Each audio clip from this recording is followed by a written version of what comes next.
Al beginnen.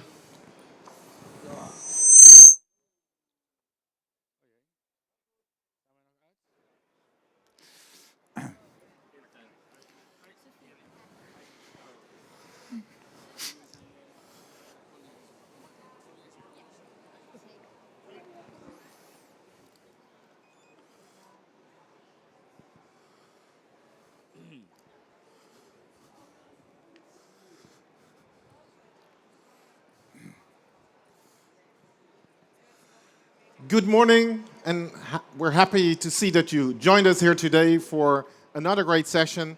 And our next session, or this session, is going to be on ESG and how to improve ESG in hotels, which is a big topic that is highly on the agenda for most hotels. And we are extremely happy to welcome today two speakers who are going to enlighten us from their different perspectives on this topic. And after their presentations, we will invite them to take a seat here on the sofa behind me, and we will have an opportunity to open up the floor for questions from you and see how we can get any further in the debate.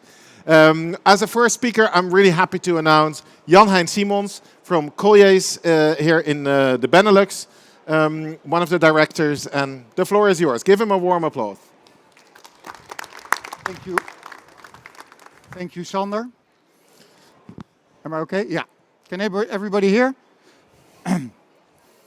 Thank you for your time here today. And I will take you on a short trip to the hotel building and the consequences of what needs to be done in order for hotel owners and operators to comply with new regulations.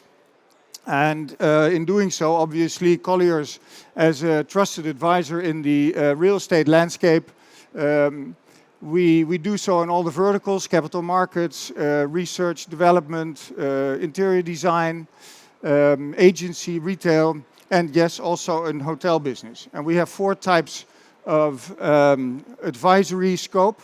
One is transactions, the typical buying and selling of assets.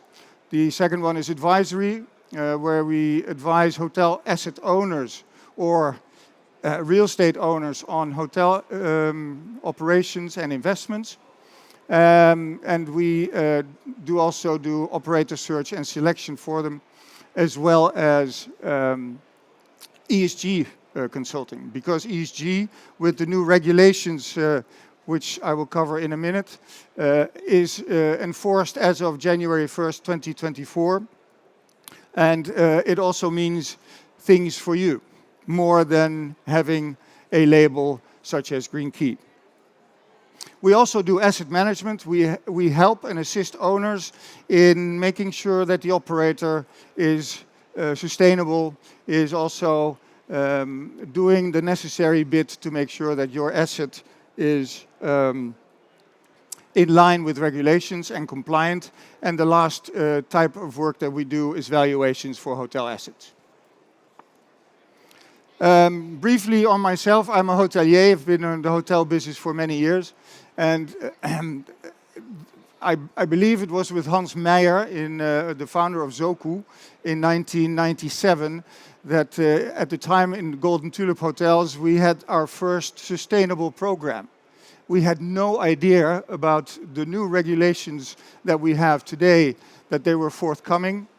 But we felt that the hotels in the Netherlands, we were using too much energy, we were wasting too much residual stuff in hotels, that we said, listen, let's see if we can make a program that curtails the use and consumption of energy, water, but also waste food and also packaging materials. I've been fortunate enough also as director of NH Hotels to write the company's first corporate social responsibility, or co-write the first social responsibility program. And that really opened up my eyes to a more structured approach to sustainability and governance of sustainability in hotels. And the last thing that I did was in a hackathon with CMS in Vienna, to come up with a blockchain loyalty program that was called Greener Token to foster and encourage green tourism. As a hotelier, I've seen good and bad, and today I'm going to take you on the reality that we have right now. I'm going to take you through to regulations that are in place and also take you to what exists as opportunities for you as hotel asset owner and also as operator to move forward. And there's many misconceptions. Anybody, by the way, in the audience that does not know the meaning of ESG? You are not alone. The environment, social and government aspect of running a business, and especially now here today in the hotel business. And it is not a story of doom and gloom. The world needs a different direction, and therefore we have come up with new means of doing business. And it is a new reality going forward. And you know, with the world and the worldwide growth of population, we need a different avenue. And our business, the hospitality business, is fairly large when it is about how polluting we are to the environment. So the reality is from nice to have to need to have. That is the mantra of everything that is related to the asset and the way forward. And we have done in Colliers, we have done research on the hotel assets in the Netherlands that are larger than 500 square meters. And believe it or not, 80% of hotels in the Netherlands is old, that of that size or more, is older than 10 years. Hence, all those hotels have a challenge in complying with regulations in the EU taxonomy, to which I'll get. So that is an important aspect for you to realize. And we see also every day in the papers that consultants like EY, KPMG, but also institutional investors are opting to go green and invest only in green assets. And green assets can be measured. The old ones need to be measured in order for you to find a way forward. And society, if not yourself, will force you to do so. So the paradigm shift from location is here. And clients and finance are more aware of sustainability. The stakeholders will have their agenda on your lap, in the sense that their guests or their bookings and their booking channels will either accept you as a good, sustainable player or leave you outside and take the business elsewhere. So there is a commercial aspect of sustainability, and there is obviously an operational part of sustainability. And Erik will afterwards take care of the operational part.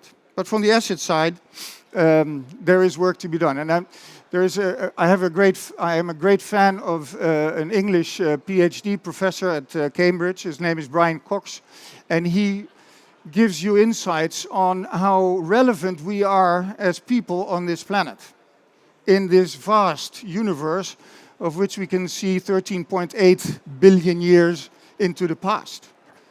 But we are, as far as we know, the only ones that have this relevant being of ourselves on this earth.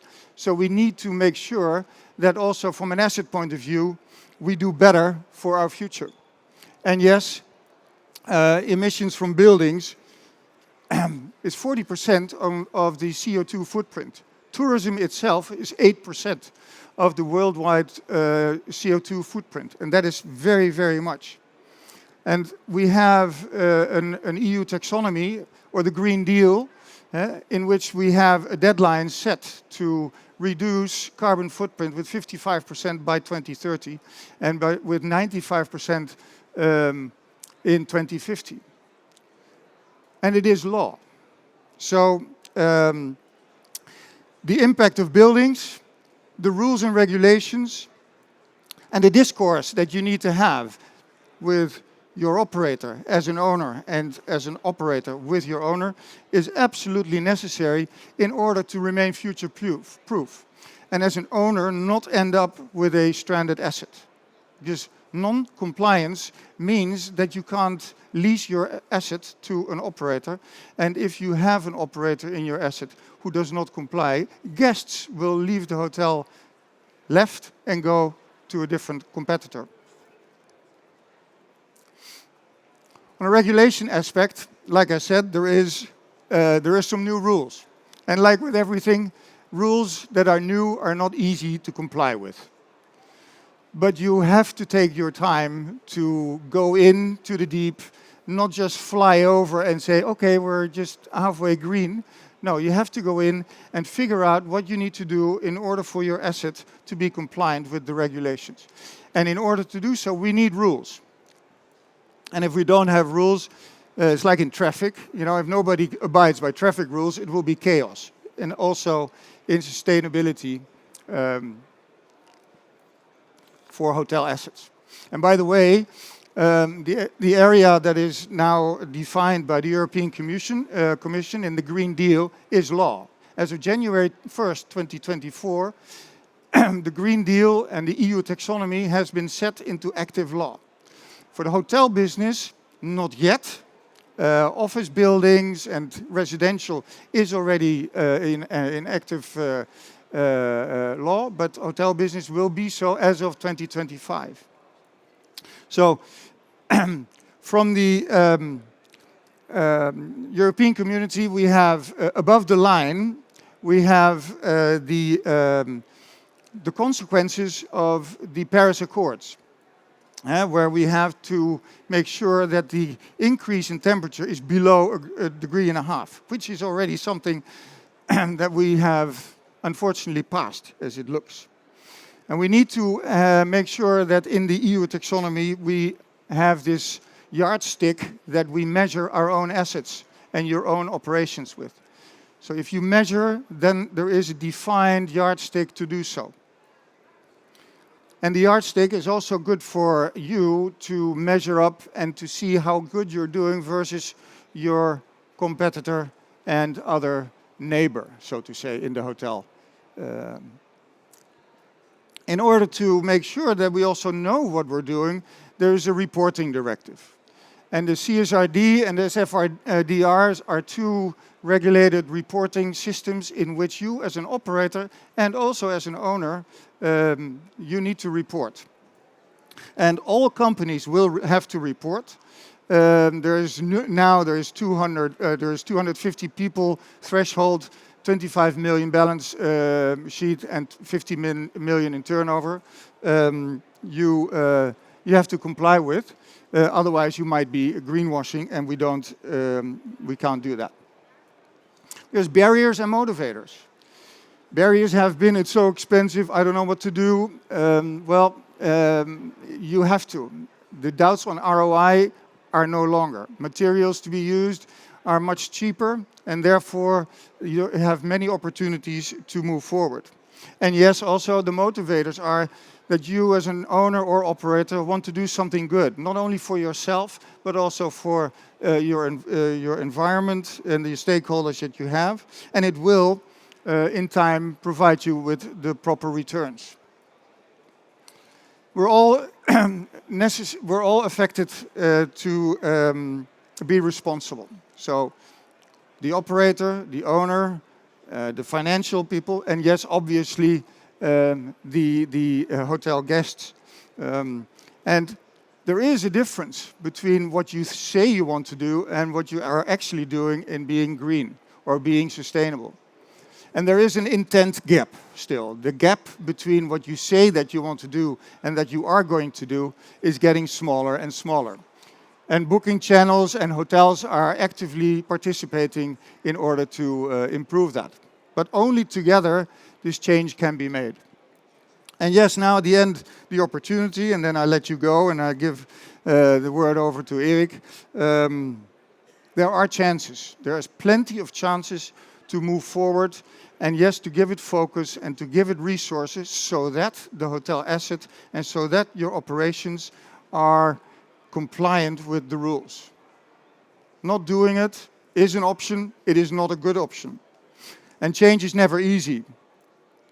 We as Colliers help you also in that sense, because we provide ESG audits in order for you to have a framework of sorts so that you can say, okay, now I know where my asset needs to go or where my operations has a challenge, and this is the priority of things that we suggest you do, and with that you can move forward and bring it into realization.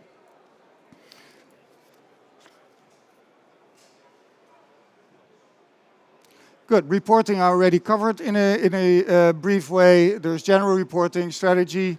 You have to set it as a strategy because otherwise you don't know where you are from a status quo.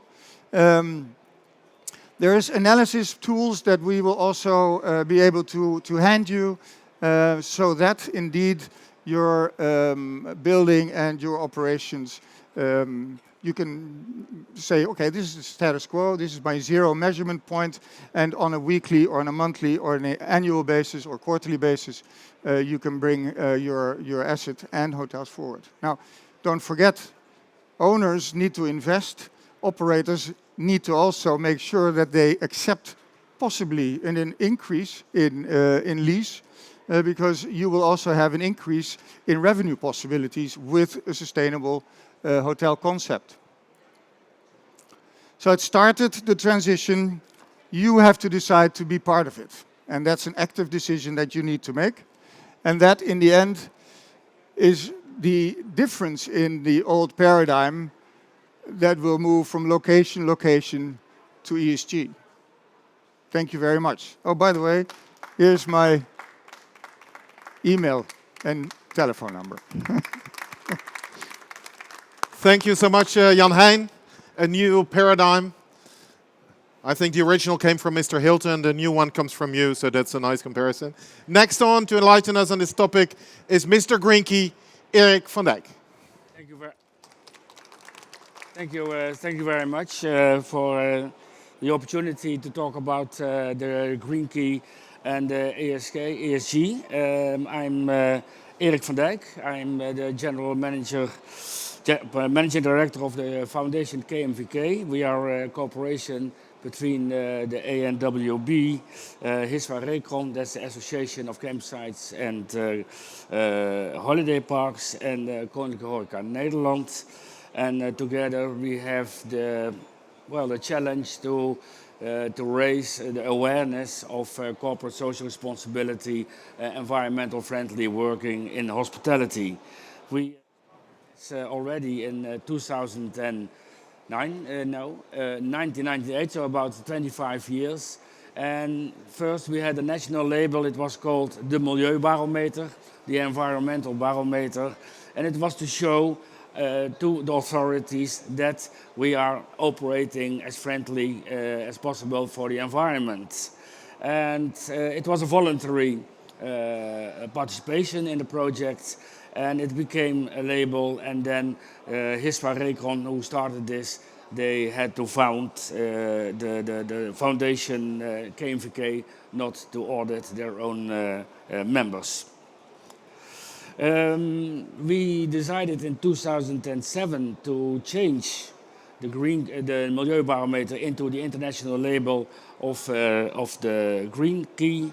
And Green Key International, we are a worldwide label with about 5,600 certified establishments in 65 countries.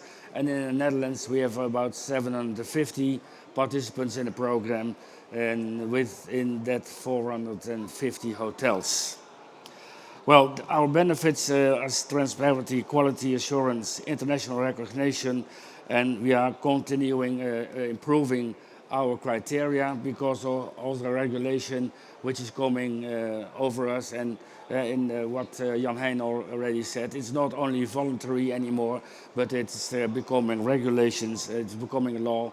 And we also try to educate, as you may say, to inform our participants what's going to happen with all the regulations which are now settled by the EU, but also, of course, by our national regulations. Well, what I want is you look at the Green Key International, FEE International. That's the foundation of environmental education, a worldwide organization, and FEE has the goal to train, to learn all our, everyone in the world that the environment is very important, and they do that with 5 programs. And 2 of those programs are concentrated on hospitality and recreation. That's the blue flag for marinas and beaches, and then the green key.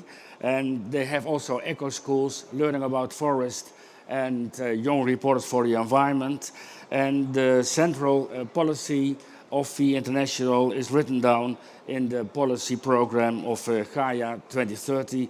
And of course, those ESG elements are also in there.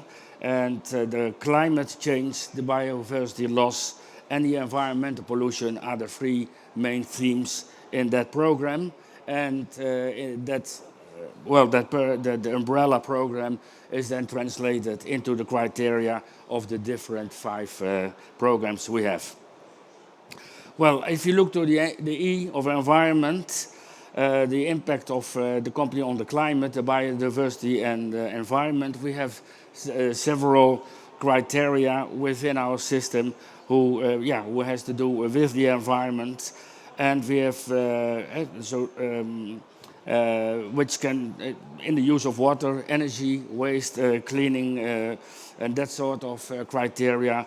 And we have also, of course, indirect criteria, which go indirect into the markets of the supply chain. And of course, we look with our criteria to what the supply is at the hotels with environmental friendly products, and that can be very, very different in food and beverage, in textiles, in etc. etc. You can imagine. And if you see here examples of where we are looking at, with Rinky, we are really basic in the daily performance of the business. Of course, we have also to look at elements of the buildings, of the assets, and that sometimes gives a challenge discussion between the operator and the owner of the building, and I think that challenge will even be becoming higher, but that will be very interesting, and also in the criteria which we are making in future. And looking to the S of the social aspects, we are looking, of course, to the company of the workforce. We have, of course, regulations in the Netherlands, but we also have, of course, the human rights and the communities. What is the role of a hotel, of a business within a community? It can be the community on the local scale, but also on a regional or the international scale. And then you have the corporate responsibility. What part are you in a larger surroundings? And we try to improve that with our criteria. And if you look to examples that you work with fair trade, that you have projects you are sponsoring, but also looking to people within distance to the labor market that you are working with, and also people with handicapped with disabled. Of course, we have regulations about that, but if you look really to hotels, then sometimes you see even the cleaning products in the disabled toilets. So, and at the end, the G. What does the G? The governance. We have criteria about reporting. It can be stronger. It must be stronger. We think. And that also our participants are informed and also work towards the G, the governance and the regulations which will come in the future to our business. And we have already some guideline criteria, but we also are going to make those criteria mandatory in future. And which I said that Green Key is extra above the law, the Dutch law regulations. And as soon as a criterion within Green Key becomes law, then it goes out our system because it's been checked by authorities. On the other hand, especially also in the increase of energy, there is a lot of work to do over there. We inform always our participants, for example, in the European Energy Directive. And we had also an agreement with the authorities, with the RVO, that Green Key is recognized as a tool to work on the AAD. Okay.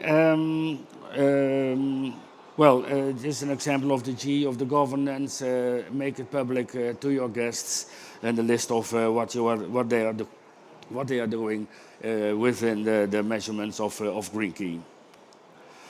So the ESG, I had to do it in a very short time, and I think that what's in those regulations about measurements, analysis, report, and improvement with our process of participating in this label is that we check every 2 years the performances of the criteria, of the performances of the participants in Green Key, that they meet all the criteria, that they improve their performances.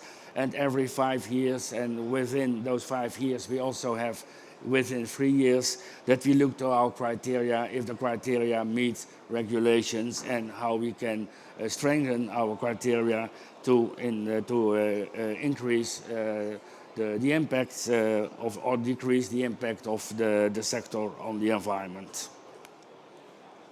That was in a very short time my presentation of Green Key for your daily processes in hospitality. Thank you so much, Erik. Thank you. I think my microphone is on.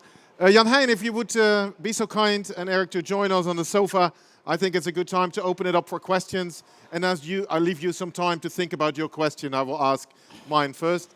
First of all, thank you very much. It's very interesting to hear. Hein, you tell us that we have a situation where we have a new paradigm, where it's no longer a nice to have, but a need to have, where we move from location to ESG. And quite understandably, from the perspective of real estate, sustainability gets a lot of attention. Whose responsibility is it to make sure that the other parts of ESG are taken care of? So when it comes to governance, to social, what stakeholder is mostly involved in that? Is it only the operator, or is there also a role for the owner?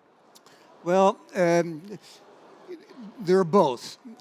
Although the operator is in a direct sense, because if the operator is not socially compliant or is not in their governance compliant with regulations, the revenue and profit potential of an asset or the operations will never meet the requirement to cover the asset expenses. So in that sense, an owner, although in a lease agreement there is not much for an owner to say in what the operator does, the dialogue between the operator and the owner is much more needed now than ever before. Now, and if you have a flexible contract, the owner has a possibility to discuss more how business is done in order for the asset to produce what is necessary for the owner to have it produced. So in that sense, whatever happens and in whatever situation you are as owner or operator, a more active dialogue between the two parties is very much necessary in order to progress. So that dialogue is key. Do you feel that's already taking place, or is that something we still have to get used to, and are we still in the process of getting there? Now, from where we are sitting as Colliers, we think it needs to increase. That's clear, because it does have to increase. There is still a lot of unknowns on both sides of the equation, the owners and operators. There's many questions, and in Colliers we have a whole ESG department with people who studied also sustainable development and development or sustainability in real estate. So we help in order to get more of a roadmap for both owners and operators to progress and move forward. Excellent.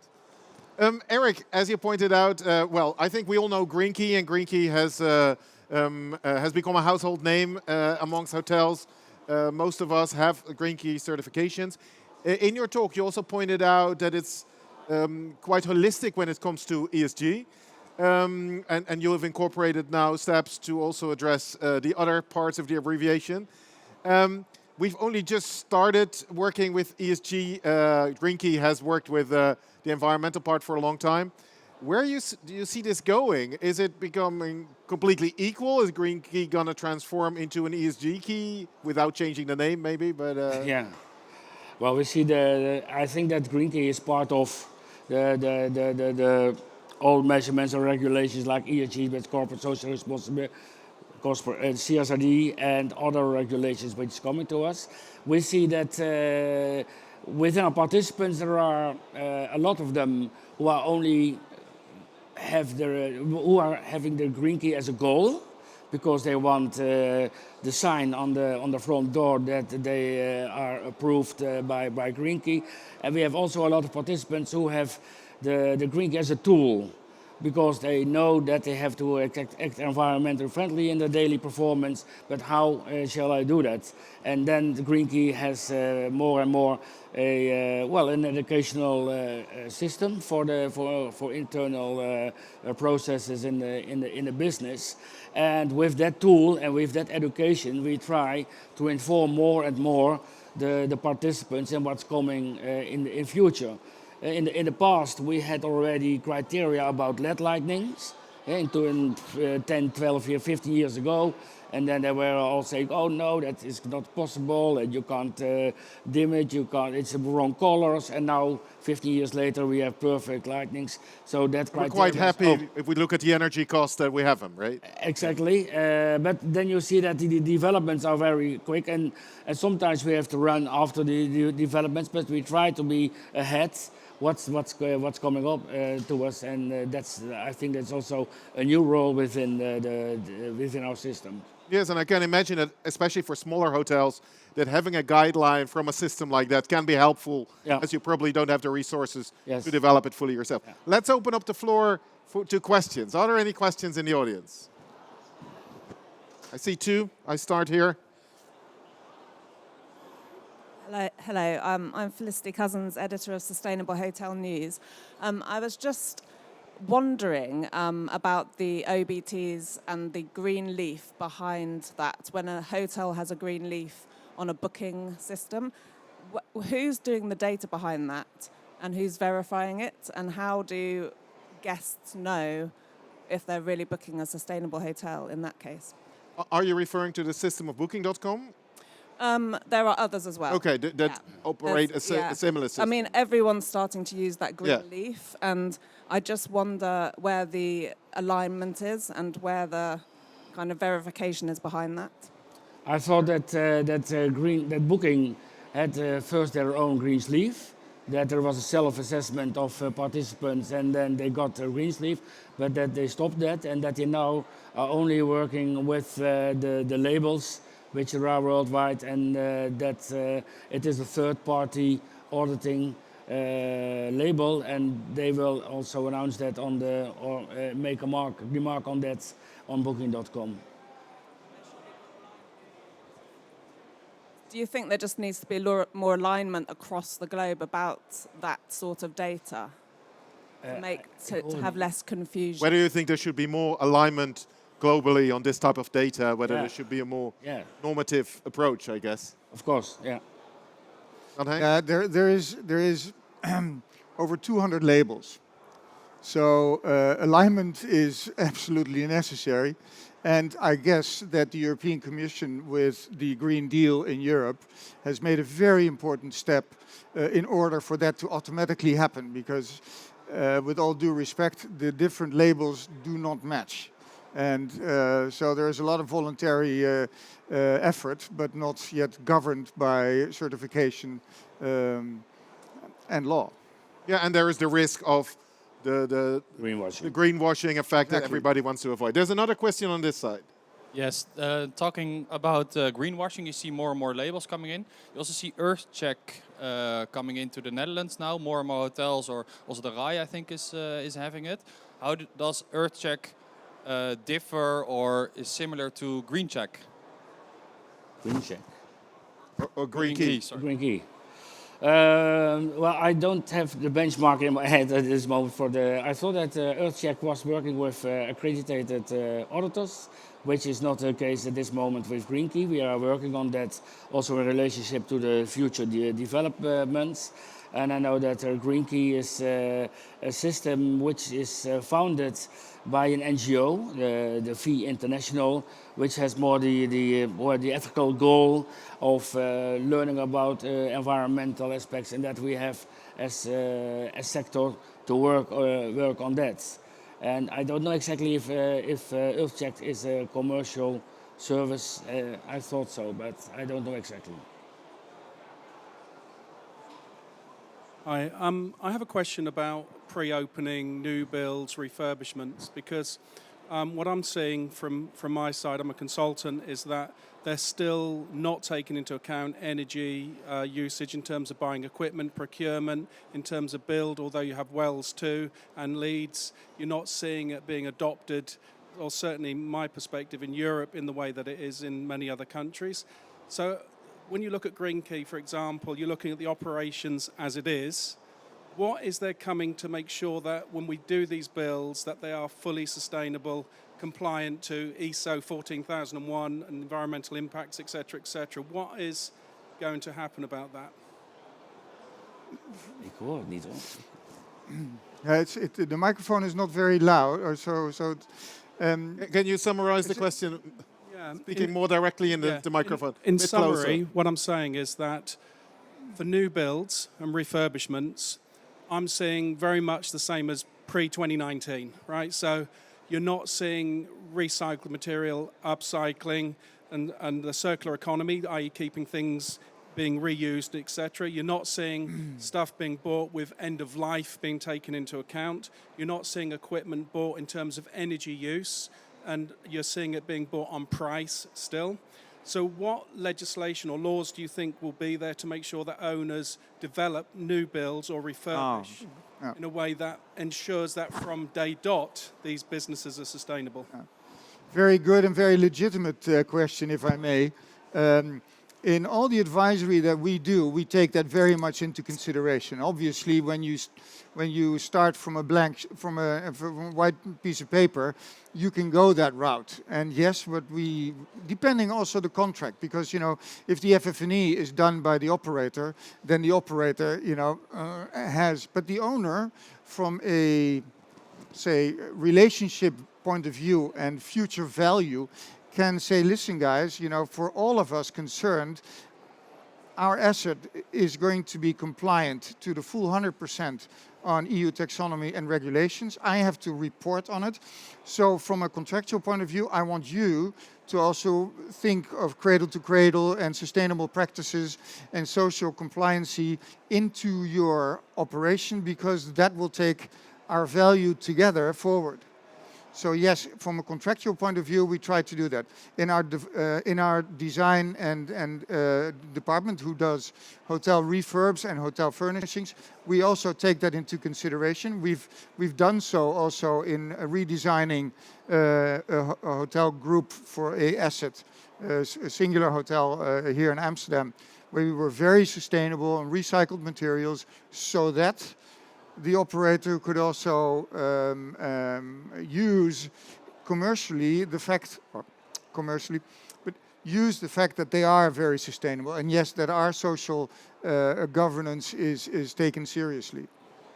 Erik, so you're nodding in agreement. Do you have anything to add? I agree with that, and we also see that that more and more with refurbishment, that circular products are very popular. It's also of the image of a hotel. You can have a very sustainable hotel, but what is happening behind the walls and behind the floors, or beneath the floors, the climate systems you don't see, but especially those things you can see in food and beverage, but also in refurbishment.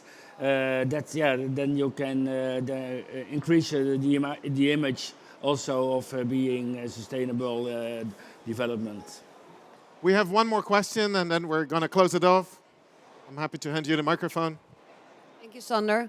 Hello, my name is Marielle van Gorp. I'm ex-Booking.com, so I completely relate to your question. And now I advise hotels how to become sustainable.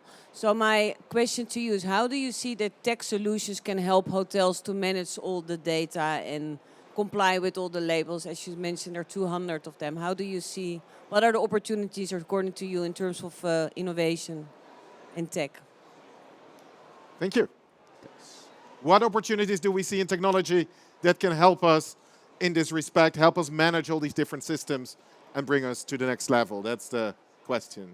You mean tax? No, technology. Oh, tech. technology. Oh, I understood. What type of technology can help? We have new technology available. Yeah. We need to measure all the and monitor and manage all these different KPIs. And how are we going to do I that? think that of course they can help, but I think that in hospitality the social aspects are always very important. So no robotiserings, but on the other hand, entrepreneurs must also know what developments there are, and I think the information of the developments which are going very fast towards the work field is sometimes going not so fast. So we try also to bring those developments of entrepreneurs and the businesses of the hotels together on a platform, and to have also information sessions for what is happening and what you can do. And that sometimes we have also information afternoons in a hotel where an innovation has taken place and that other participants of Green Key can learn about that. So yes, it's very important, and we're working on it to improve the knowledge about it. If it's a short question, we can do it. It's not short. No, Sander never. We will has make a it short. question. First of all, Hein, thank you for showing the facade of the hotel I A developed. bit closer. I developed. Whoa. Yeah. My question, I've been through this process, is you are coming from evaluation. How do you evaluate a high percentage of ESG? Because in my case, it wasn't, to make a point. So how is that reflected in the value, right? It's That's a very good question. Well, I know that the Dutch Valuation Society has just launched the new valuation system in which ESG is playing a very active role. Valuation 2.0, as they call it. It was launched, I believe, 2 weeks ago. And Jeroen Blom of our valuation department is an active member in that group. So, you know, the valuation plus or discount that ESG compliance brings to the scale, so to say, is difficult to measure because the asset value in Amsterdam is a different one than in Zundert. So the impact of that value is difficult. But the double materialization aspect of work in ESG is therefore that much more important, because the double materialization, as you know well, and by the way, Sander was one of my mentors in ESG, thank you, is an important aspect also to help you find that roadmap going forward. And by the way, the technology is already very active in that sense. But I think these are two topics that are excellent for the programming of next year's conference, because I think both the technological part and the valuation part are very much important questions that are playing in this respect. I want to bring this to a closure. There's a lot we can talk about, but we're here to meet others. Thank you so much for enlightening us. I think what came across very clear is that we're on the brink of a real change, a paradigm shift, where real estate developers and operators and all parties involved together are now looking into this, pushed obviously in a strong way by legislation, but also very much encouraged by a shared belief that we must do better as a cooperative. Green Key has a program that can help hotels manage that, and will continue to develop it in order to help hotels to adhere to that. I want to thank you for being here, and I want to ask you to give a big applause for our speakers, Jan Hein Simons and Erik van Dijk. Thank you.